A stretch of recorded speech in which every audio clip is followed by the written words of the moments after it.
So what drew you to this film to tell this story? Well, I've been wanting to work with Ashna for a while now. I just love her Mhm. energy in general. So I was pretty stoked when we talked about what project we wanted to work on.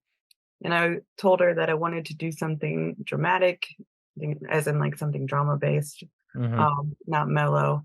Um, and she came up with this idea, and it really like stuck out to me because of having all of these experiences and knowing so many people who have been assaulted or have contemplated suicide.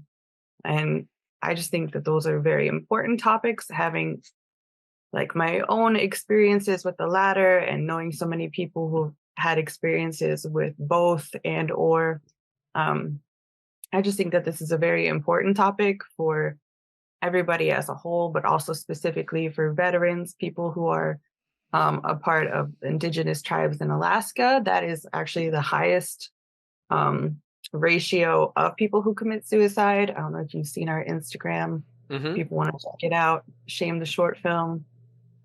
We have all these statistics of like specific like ethnocentric groups that are higher in considering or having committed suicide.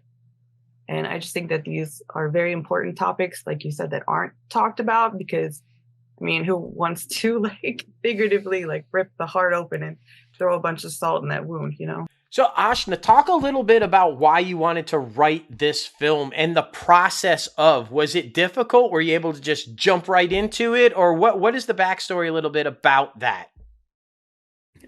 So I started writing about it because I'm unfortunately have dealt a lot with sexual assault and mental health in my own life. But I remember when I was initially writing it and I finished it and we were ready to do the pitch video for a crowdfunding. And I held back, not knowingly, like I didn't do it on purpose, but I talked about the people in my life that died of suicide.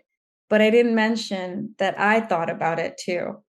It was only after we went live that I realized, like, I should have said that. But the whole reason that I didn't say it was because of the shame that I was feeling. And that's something that I am going to eradicate from my vocabulary. And that's why I'm doing this, and that's why this film is so much more meaningful. I can't expect others to get rid of shame if the actual creator of it still has it. So this is my way of showing that.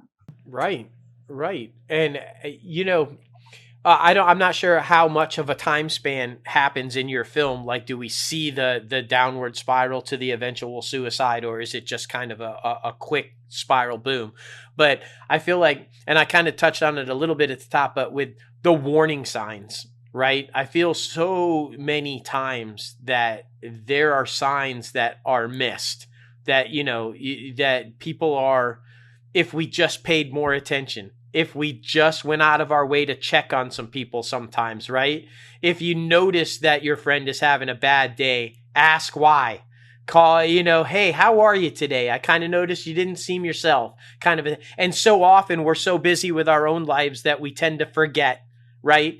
And Logan and I have both talked about this on previous shows, but we have both thought about taking our lives. We've both been in those situations where we've had something happen, where we've contemplated suicide. And thankfully, there was somebody there, somebody to say, hey, wait a minute, are you okay? What's going on? We're here for you. We can help you, kind of a thing.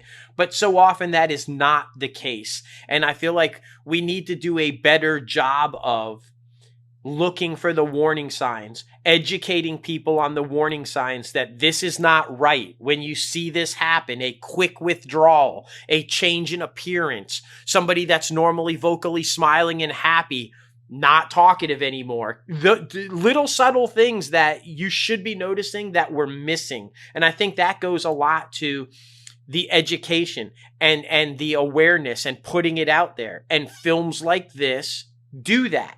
They get it out there. They start people talking. And then, like you said, with your social media, you start to lay out facts and you start to put out things. And so it's so crucial for people to help people.